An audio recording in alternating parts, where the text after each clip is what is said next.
मझी समुद्र रे जहाज बुड़ीजिबारु 90 रु अधिक जनकर मृत्यु होईछि।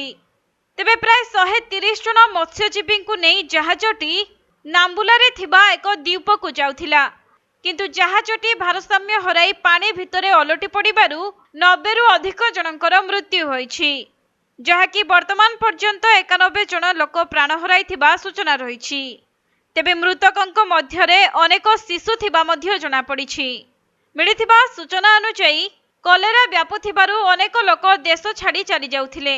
सरकारी तथ्य अनुसार गत अक्टोबर मासरु दक्षिण आफ्रिकीय देश मानकरे प्राय 15,000 जन जलजनित रोगरे पीड़ित होइथिले, आउ प्राय 32 जनकर मृत्यु होइथिबा रेकर्ड होइछि।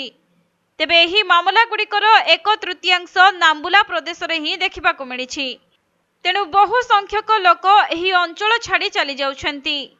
अन्यपटे दुर्घटना रे वर्तमान पर्यंत 5 जन को उद्धार करा जाइछि। तेबे प्रकृत रे काहीकि विपर्जय हेला से नै एक अनुसंधानकारी दल कार्य करुछन्ति।